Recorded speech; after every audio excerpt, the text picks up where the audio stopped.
Hello friends, ഇന്നത്തെ എപ്പിസോഡിൽ ശാലിനിയെ തിരികെ വിളിക്കണമെന്നുള്ള എല്ലാവരുടെയും ആവശ്യം കേൾക്കുന്ന സത്യഭാമ മൗനം പാലിച്ചിരിക്കുന്നു. ഇത് കേൾക്കാനിടയായ സുസ്മിത അപ്പോഴേക്കും ആലോചിച്ചു, ഇത് ശാലിനിയെ ഈ വീട്ടിലേക്ക് തിരികെ കയറ്റാനുള്ള അവരുടെ ശ്രമമാണ്. ഇതൊരു കാരണവശാലും അനുവദിച്ചു കൊടുത്തുകൂടാ. ശാലിനി തിരികെ ഇവിടേക്ക് വന്നാൽ അത് തന്റെ കൂടി തോൽവിയാണ് എന്ന് സുസ്മിത മനസ്സിലങ്ങനെ ചിന്തിക്കുമ്പോൾ ശാലിനി സത്യഭാമയുടെ വീട്ടിലേക്ക് വരുന്നതിനായി ഓട്ടോയിൽ വന്ന് ആ മുറ്റത്തേക്ക് വന്നിറങ്ങി. എല്ലാവരുടെയും വാക്കുകൾ കേട്ട് അവസാനം രാഘവൻ നായർ കൂടി സത്യഭാമയോട് പറഞ്ഞു, ഭാമേ, നമ്മൾ ചെയ്യുന്നത് ഒരു മനസാക്ഷിയാണ്. അതാണ് മനസാക്ഷിയുള്ള ഒരാളും ചെയ്യുന്ന പ്രവൃത്തിയാണ്. ഇത്രയും നാൾ ചെയ്തു പോയതെല്ലാം നമ്മൾ കാണിച്ച നന്ദികേടായി മാറില്ലേ എന്ന രാഘവൻ നായരുടെ ചോദ്യം കേട്ട് സത്യഭാമ ഒന്നും മിണ്ടാതെ അവിടെ നിന്ന് എഴുന്നേറ്റ് നേരെ ശ്യാമയുടെ അരികിലേക്ക് വന്ന് കയ്യിലിരുന്ന കുഞ്ഞിനെ ശ്യാമയുടെ കയ്യിലേക്ക് ഏൽപ്പിച്ചു. ശ്യാമയുടെ കയ്യിൽ കുഞ്ഞിനെ കൊടുത്തിട്ട് സത്യഭാമ അവിടെ നിന്ന് എഴുന്നേറ്റ് പോകുമ്പോൾ ശാലിനി കൃത്യമായി ആ ഓട്ടോയിൽ അവിടെ വന്നിറങ്ങി. കുഞ്ഞിനെയും കയ്യിൽ പിടിച്ചുകൊണ്ട് സത്യാമ്മയുടെ വീട്ടുപടിക്കലേക്ക് പതുക്കെ ശാലിനി നടന്നെടുത്തു. ഈ സമയത്ത് സത്യാമ്മ ഒന്നും മിണ്ടാതെ പോകാനായി ഒരുങ്ങുന്ന സമയത്ത് സത്യഭാമയോട് വിഷ്ണു പറഞ്ഞു, അമ്മേ, അമ്മയ്ക്ക് ശാലിനിയോട് ക്ഷമിച്ചൂടെ എന്ന വിഷ്ണുവിന്റെ ചോദ്യം കൂടി കേട്ടതോടെ സത്യഭാമയുടെ മനസ്സലിയുന്നു. സത്യഭാമ തീർച്ചയായിട്ടും ശാലിനിയെ തിരികെ വിളിക്കുമെന്ന് ഉറപ്പായതോടെ സുസ്മിത ശാലിനിയെ തിരികെ വിളിക്കാതിരിക്കാൻ എന്താ ചെയ്യുക എന്ന് ആലോചിച്ചു. അപ്പോഴേക്കും പെട്ടെന്ന് സുസ്മിത പറഞ്ഞു, പാവമല്ലേ ഭാമാൻറ്റി, ശാലിനിയെ തിരികെ വിളിക്കും ഭാമാൻറ്റി. അത് കേട്ട ഉടനെ എല്ലാവർക്കും ആകെ സംശയമായി. സുസ്മിത എന്താ ഇങ്ങനെ പറയുന്നത് എന്ന രീതിയിൽ എല്ലാവരും ആകെ എന്തോ കുതന്ത്രം ഇതിന് പിന്നിലുണ്ടെന്ന് മനസ്സിലാക്കിയതോടെ സുസ്മിതയുടെ സംസാരം കിട്ടങ്ങ് നോക്കുമ്പോൾ സുസ്മിത അരികിലേക്ക് വന്ന് പറഞ്ഞു, ഭാമാൻറ്റി, ശാലിനി ഒന്നുമല്ലെങ്കിലും IAS ഇന്റർവ്യൂ പാസ്സായി, ടോപ്പ് റാങ്കിൽ പാസ്സായ ആളല്ലേ. അത് കേട്ടതോടെ സത്യഭാമ ഞെട്ടലോടെ നോക്കുന്നു. ഇത് കേട്ട ഉടനെ എല്ലാവരും ആകെ സ്തംഭിച്ചു നിൽക്കുകയാണ്. സത്യഭാമ ഒരിക്കലും ഇഷ്ടപ്പെടാത്ത, സത്യഭാമ ഒരിക്കലും കാണാൻ ആഗ്രഹിക്കാത്ത ശാലിനി ഒരു കാരണവശാലും ആ ഇന്റർവ്യൂ അറ്റൻഡ് ചെയ്യരുതെന്ന് ശാലിനിയെ കൊണ്ട് സത്യം ചെയ്യിച്ച ആ വാക്കിനെ തെറ്റ് ഇല്ലാതാക്കിക്കൊണ്ട് ശാലിനി ഇന്റർവ്യൂ എഴുതിയെന്നുള്ള വാർത്ത കേട്ടതോടെ സുസ്മിത പറഞ്ഞത് സത്യമാണോ എന്നറിയുവാൻ എല്ലാവരുടെയും മുഖത്തേക്ക് മാറി മാറി സത്യഭാമ നോക്കുന്നു. ആരും ഒന്നും മിണ്ടാതെ തലകുനിച്ചങ്ങ് നിൽക്കുമ്പോ സുസ്മിത പറഞ്ഞു, ഭാമാൻറ്റി, ഒന്നും അല്ലെങ്കിലും ഈ വീട്ടിലെ ഒരു IAS കിട്ടാൻ പോവുകയല്ലേ. ഇനി ഉടനെ തന്നെ ഈ വീട് ഒരു കളക്ടറുടെ വീടായി മാറാൻ പോലെ. ഭാമാൻറ്റി, ഒന്നും അല്ലെങ്കിലും ഇനി ലക്ഷക്കണക്കിന് അല്ലെങ്കിൽ കോടീശ്വരന്മാർ ഓരോരുത്തരും വില പറഞ്ഞു നിർത്തുന്ന, അല്ലെങ്കിൽ എങ്ങനെയും തന്റെ കുടുംബത്തിലേക്ക് കൊണ്ടുവരാനായി ആഗ്രഹിക്കുന്നവരുടെ കൂട്ടത്തിൽ ഒരാളായി മാറിയിരിക്കുകയാണ് ശാലിനി. അതുകൊണ്ട് ശാലിനിയെ പോലെ ഒരാളെ കണ്ടു കഴിഞ്ഞാൽ കൊത്തി പറന്നുകൊണ്ട് പോകും വലിയ വലിയ ആളുകൾ. അതുപോലെയുള്ള ഒരു പെൺകുട്ടിയെയാണ് സത്യാമ്മയ്ക്ക് ഇവിടെ ഇപ്പോ മരുമകളായി കിട്ടിയിരിക്കുന്നത്. സത്യാമ്മയ്ക്ക് അഭിമാനിക്കാം ഒരു IAS അമ്മായിമ്മ എന്ന നിലയിൽ. അതിനേക്കാൾ ഉപരി ഇനിയും ഈ വീട് അറിയപ്പെടാൻ പോകുന്നത് ഏതൊക്കെ രീതിയിലാണെന്ന് ഭവാനി ഒന്ന് ആലോചിച്ചു നോക്കിക്കുകയും. അതുകൊണ്ട് തന്നെ ഭമാൻറ്റി, ഒരു കാര്യം ഞാൻ പറയാം, ശാലിനി ഇനി ഈ വീടിനെ ലോകം മുഴുവൻ അറിയപ്പെടുന്ന ആ രീതിയിലാക്കി മാറ്റും. അത്രത്തോളം നല്ല കഴിവുള്ള പെൺകുട്ടിയല്ലേ ശാലിനി. അതുകൊണ്ടാണല്ലോ IAS ഇന്റർവ്യൂവിൽ സെക്കൻഡ് റാങ്ക് കരസ്ഥമാക്കാനായി ശാലിനിക്ക് സാധിച്ചത്.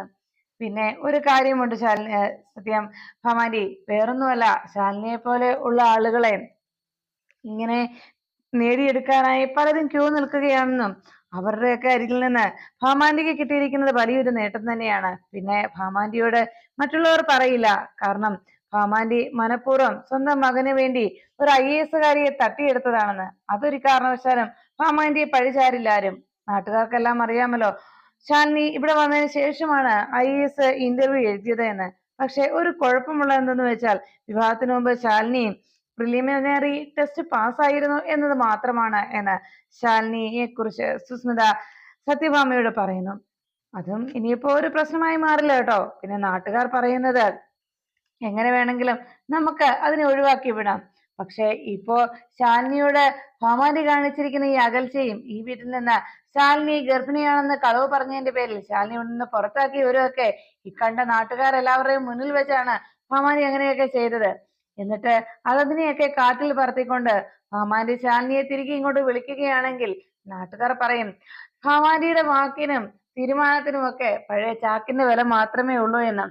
അങ്ങനെ ഭാമാൻറ്റി ഇപ്പോഴും ശാലിനിക്ക് ഇങ്ങനെ ഒരു നേട്ടം കൈവരിച്ചത് കൊണ്ട് ഭാമാൻറ്റിക്ക് വാക്കിനേക്കാൾ വലുത് അപ്പപ്പോൾ കാണുന്ന പ്രവൃത്തിയും അപ്പപ്പോൾ കാണുന്നവരെയുമാണ് എന്ന് മറ്റുള്ളവർ പറഞ്ഞാൽ അതൊന്നും കേട്ടില്ലെന്ന് നടിച്ചാൽ മതി ഭാമാന്റി എന്ന് സുസ്മിത അറിയിച്ചു.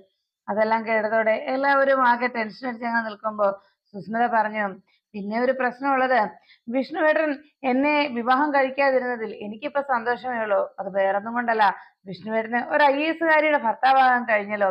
സത്യത്തിൽ വിഷ്ണുവേട്ടൻ ഭാഗ്യവാനാണ്. ശാലിനിയാണെങ്കിൽ ഒരു IAS കാരി, ഒരു കളക്ടർ. എന്നാൽ വിഷ്ണുവേട്ടന്റെ അവസ്ഥയോ 10ാം ക്ലാസ് പോലും കടന്നു കൂടിയിട്ടില്ലാത്ത ഒരാള്. അങ്ങനെയുള്ള ഒരാൾക്ക് ഭാര്യ ഒരു IAS കാരിയാകുമ്പോ അത് അഭിമാനിക്കാൻ കഴിയുന്ന കാര്യം തന്നെയാണ്, അല്ലെ? പിന്നെ വിഷ്ണുവേട്ടൻ ശാലിനിയുടെ ഇനിയുള്ള മീറ്റിങ്ങിലൊക്കെ എങ്ങനെ നിൽക്കുമെന്നാണ് ഞാൻ ആലോചിക്കുന്നത്. ശാലിനിക്ക് ഇനി വരുന്ന മീറ്റിങ്ങിലൊക്കെ ശാലിനി ഇംഗ്ലീഷും ഹിന്ദിയൊക്കെ പറയുമ്പോ വിഷ്ണുവേട്ടൻ എന്ത് പറഞ്ഞ് അവിടെ പിടിച്ചു നിൽക്കും? അത് മാത്രമോ, ഇവിടെ ഇനിയിപ്പം ഈ കൂട്ടത്തിൽ അർജുനേട്ടന് മാത്രമാണ് അല്പമെങ്കിലും വിദ്യാഭ്യാസമുള്ളത്. ഇവിടെ വരുന്ന ഇംഗ്ലീഷ് പത്രം തലതിരിച്ചു പോലും വായിക്കുന്നവരാണ് ഇവിടെയുള്ളവരെല്ലാവരും എന്ന് സുസ്മിത അതിന്റെ കൂടെ കളിയാക്കിക്കൊണ്ടും പറയുന്നു. എല്ലാം കേട്ട് ഒന്നും മിണ്ടാതെ അങ്ങനെ സത്യഭാമ തല കുനിച്ചകം നിൽക്കുമ്പോൾ ശാലിനി സുസ്മിത പറയുന്ന കാര്യങ്ങളൊക്കെ പുറത്തു നിന്ന് കേൾക്കാനിടയായി. ഉടനെ തന്നെ സുസ്മിത പറഞ്ഞു, പിന്നെ ഭാമാന്റി, ഇവിടെ ഇനി ഭാമാന്റിയുടെ വാക്കുകൾ അതും ദുശാസന വാക്യം പോലെ ഇനി ഒരിക്കലും അങ്ങനെയൊന്നും സംസാരിക്കാനോ അതുപോലെ സുഗ്രീവാജ്ഞ ഇവിടെ ഒന്നും നടപ്പിലാക്കാനോ ഒന്നും ഭാമാന്റിക്ക് നടക്കില്ല. കാരണം എന്തെന്ന് വെച്ചാൽ ഗാർഹിക പീഡനത്തിന്റെ പേരിൽ അകത്തു പോകാതെ സൂക്ഷിച്ചോണം. ഇതിനി കളക്ടറിന്റെ വീടായി മാറാൻ പോവുകയാണ്. കളക്ടർക്ക് പ്രത്യേകം സെക്യൂരിറ്റി ഗാർഡും പ്രത്യേക പോലീസ് പ്രൊട്ടക്ഷനും അങ്ങനെയൊക്കെ ഇനി ഈ വീട്ടിൽ അണിനിരക്കും. അപ്പോ പിന്നെ ഭാമാന്റിക്ക് ഈ വീട്ടിൽ എന്ത് വോയിസ് ആണുള്ളത്? അതുകൊണ്ട് തന്നെ ഭാമാന്റി ഇനി സൂക്ഷിക്കണം. ഭാമാന്റിയെക്കാളും ഉന്നതയിലേക്ക് പോവുകയാണ് ശാലിനി. അങ്ങനെ ഒരു അവസരത്തിൽ ഭാമാന്റി ഇനി വളരെ അഭിമാനത്തോടു കൂടി പറയാം ശാലിനി തന്റെ മരുമകളാണെന്ന് എന്നൊക്കെ സുസ്മിത പറയുന്നു. ഇതെല്ലാം കേട്ട് ഒന്നും മിണ്ടാനാകാതെ എല്ലാവരും അങ്ങനെ സ്തംഭിച്ചു നിൽക്കുമ്പോൾ സുസ്മിത വിഷ്ണുവിനെയും മറ്റെല്ലാവരെയും നോക്കുന്നു. അല്ല, നിങ്ങളാരും ഭാമാന്റിയോട് ഇക്കാര്യം അറിയിച്ചില്ലേ എന്ന് സുസ്മിത അന്വേഷിച്ചു.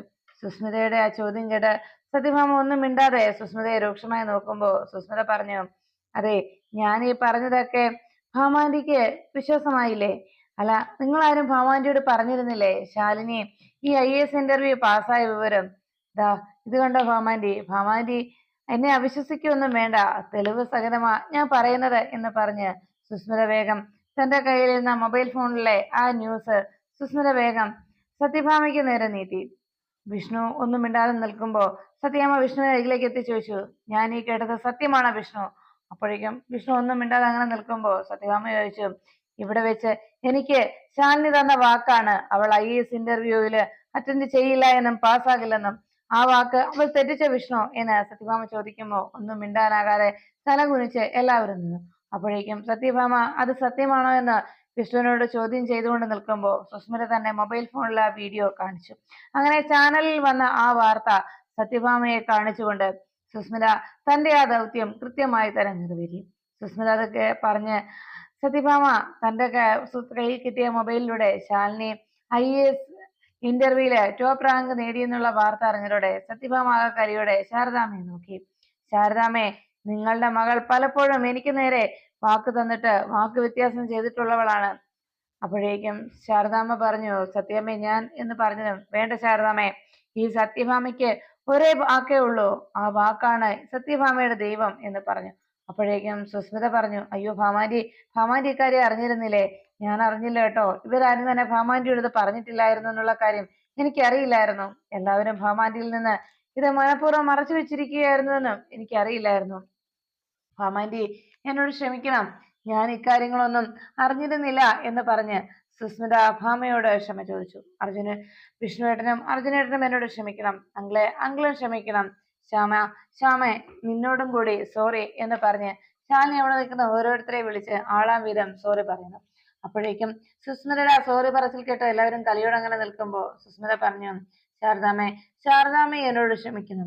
അപ്പോ അവിടേക്ക് തിരികെ കയറാമെന്നുള്ള തന്റെ പ്രതീക്ഷ സുസ്മിതയായിട്ട് തല്ലിച്ചെറുത്തിയതിന്റെ വേദനയിൽ ശാലിനി കുഞ്ഞിനെ ചേർത്ത് പിടിച്ച വാതിക്കലങ്ങനെ നിൽക്കുമ്പോ സുസ്മിത പറഞ്ഞു, മാമാന്റി, ഞാനതൊക്കെ പറഞ്ഞു എന്ന് വെച്ച് ആന്റിയുടെ തീരുമാനത്തിൽ നിന്ന് പിന്മാറുകയൊന്നും വേണ്ട കേട്ടോ. ശാലിനിയെ ആന്റി സ്വീകരിച്ചോ, എനിക്കതിൽ വിരോധമോ എതിർപ്പോ യാതൊന്നുമില്ല. ശാലിനിയെ പോലെ ഒരു പെൺകുട്ടി ഈ കുടുംബത്തിന് വേണ്ടവൾ തന്നെയാണ്. എന്തായാലും ഭാമാന്റി ശാലിനി എവിടേക്ക് ക്ഷണിച്ചോണം. ഭാമാന്റി അവളെ തിരികെ സ്വീകരിക്കാൻ തയ്യാറാകണം.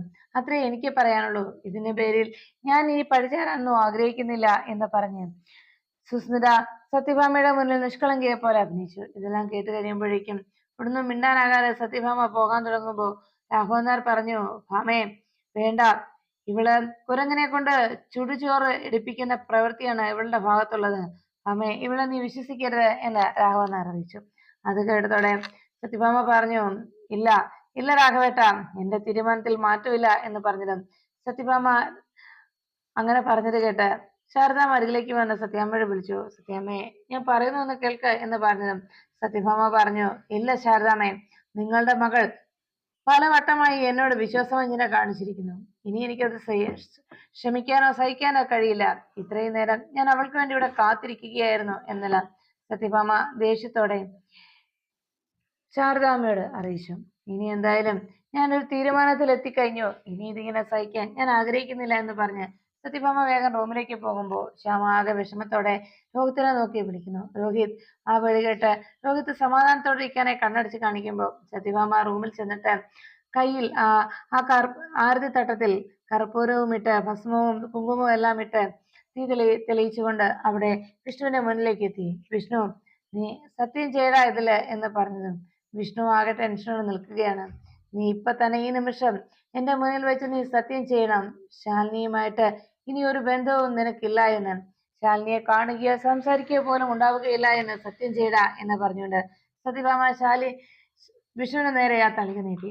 വിഷ്ണു ആകെ ഭയന്ന് വരച്ച് അങ്ങനെ എന്ത് ചെയ്യണമെന്ന് അറിയാൻ അങ്ങനെ വിഷമിച്ചു നിൽക്കുമ്പോൾ ഉടനെ സത്യഭാമ വേഗം തന്നെ വിഷ്ണുവിനോട് പറഞ്ഞു. സത്യഭാമ വിഷ്ണുവിന്റെ മുന്നിൽ ആരതി തട്ടവുമായി വന്ന് ആ കർപ്പൂരം കത്തിച്ച് അതിന്റെ മേൽ സത്യം ചെയ്യാനായി വിഷ്ണുവിനോട് സത്യാമ്മ ആവശ്യപ്പെടണം. സത്യഭാമ പറഞ്ഞിട്ട് വിഷ്ണു അത് ചെയ്യാൻ തയ്യാറാകാതെ, അമ്മേ എനിക്ക് കഴിയില്ല എന്ന് പറഞ്ഞ് വിഷ്ണു അങ്ങനെ നിൽക്കുമ്പോൾ സത്യഭാമ വീണ്ടും വിഷ്ണുവിനോട് ചോദിച്ചു, വിഷ്ണു അപ്പോ നിന്നെ പ്രസവിച്ച നിന്റെ പെറ്റമ്മയെക്കാളും വലുത് ശാലിനിയാണല്ലേ എന്ന് സത്യഭാമ ചോദിക്കുമ്പോഴേക്കും വിഷ്ണു ആകെ വേദനയോടെ നിറഞ്ഞ കണ്ണുകളുമായി നിൽക്കുന്നു. സത്യഭാമയുടെ ആ വാക്കുകൾക്ക് മുന്നിൽ വിഷ്ണു എന്ത് ചെയ്യുന്നറിയാതെ ആകെ വിഷമത്തോടെ ശാലിനി കുഞ്ഞിനെ ചേർത്ത് പിടിച്ച് കണ്ണീരോടെ നിൽക്കുമ്പോൾ സത്യാമ്മ വിഷ്ണുവിനോട് വീണ്ടും ചോദിച്ചു, വിഷ്ണു നിനക്ക് സത്യം ചെയ്യാൻ കഴിയില്ലല്ലേ എന്ന് വീണ്ടും സത്യഭാമ അന്വേഷിച്ചു. നീ എന്നോട് സത്യം ചെയ്യാനാ വിഷ്ണു ഞാൻ പറയുന്നത് എന്ന് പറഞ്ഞ് വീണ്ടും സത്യഭാമ ആക്രോശിക്കുമ്പോൾ അവസാനം വിഷ്ണു നെഞ്ചുപെടുന്ന വേദനയോടെ സത്യാമ്മയുടെ ആവശ്യം അംഗീകരിച്ചുകൊണ്ട് തന്നെ വിഷ്ണു തന്റെ കൈ ഉയർത്തി ആ കർപ്പൂരത്തിന് മുകളിലേക്ക് കൈ ഉയർത്തി വെക്കാനായി വിഷ്ണു എത്തുമ്പോഴേക്കും ആ കാഴ്ച കണ്ട് ശാരദാമ്മയും മറ്റുള്ളവരുമൊക്കെ ആകെ വേദനയോടെ നോക്കി. അപ്പോഴേക്കും ശാലിനിയും അത് വേണ്ട വിഷ്ണുവേട്ട എന്ന് മനസ്സിൽ പറഞ്ഞുകൊണ്ട് അങ്ങനെ നിൽക്കുമ്പോൾ അവിടെ ചുറ്റും കണ്ടുനിന്ന സുസ്മിത ഒഴിച്ച് ബാക്കി എല്ലാവരും വേദനയോടെ വിഷ്ണുവിനോട് അത് പാടില്ല എന്ന് പറയാൻ ശ്രമിക്കുമ്പോൾ സത്യഭാമ പറഞ്ഞു, വിഷ്ണു ഇനി മേലാൽ ശാലിനിയെ കാണുകയോ സംസാരിക്കുകയോ ചെയ്യില്ല എന്ന് കർപ്പൂരത്തിന് മേൽ നീ സത്യം ചെയ്യണം. ഇനി അതല്ല അതിനപ്പുറം എന്തെങ്കിലും സംഭവിച്ചാൽ ഈ സത്യഭാമയുടെ മരണത്തിന് ശേഷം മാത്രമേ പാടുള്ളൂ എന്ന് സത്യാമ്മ വിഷ്ണുവിനോട് പറയുമ്പോൾ വിഷ്ണു വേദനയോടെ ആ കർപ്പൂരത്തിന് മുകളിലേക്ക് തന്റെ കൈവച്ച് ആ കർപ്പൂരം കെടുത്തുന്നു. അത് കണ്ട് എല്ലാവരും ആകെ ഞെട്ടി നിന്നു. വിഷ്ണു അങ്ങനെ സത്യം ചെയ്തതിന് തുല്യമായി അങ്ങനെ ഒരു പ്രവൃത്തി ചെയ്തത് കണ്ട് ശാലിനിയും മറ്റെല്ലാവരും എന്ത് ചെയ്യണമെന്നറിയാതെ അങ്ങനെ വേദനയോടെ നോക്കി നിന്നു. ഉടനെ സത്യഭാമ ആ തളിക എവിടെ വെച്ച് പോകാൻ തുടങ്ങുമ്പോഴേക്കും സത്യഭാമ വിഷ്ണുവിനെ നോക്കി പറഞ്ഞു, ഈ സത്യഭാമ മരിക്കുന്നത് വരെ ഈ സത്യം ഇതുപോലെ നിലനിൽക്കും എന്ന് സത്യഭാമ വിഷ്ണുവിനെ ഓർമ്മിപ്പിച്ചിട്ട്, ഇനി ഈ സത്യം നീ തെറ്റിച്ചെന്നറിഞ്ഞ ആ നിമിഷം ഈ സത്യഭാമയുടെ മരിക്കും ഞാൻ എന്ന് സത്യഭാമ വിഷ്ണുവിനെ ഭീഷണിപ്പെടുത്തുന്നു.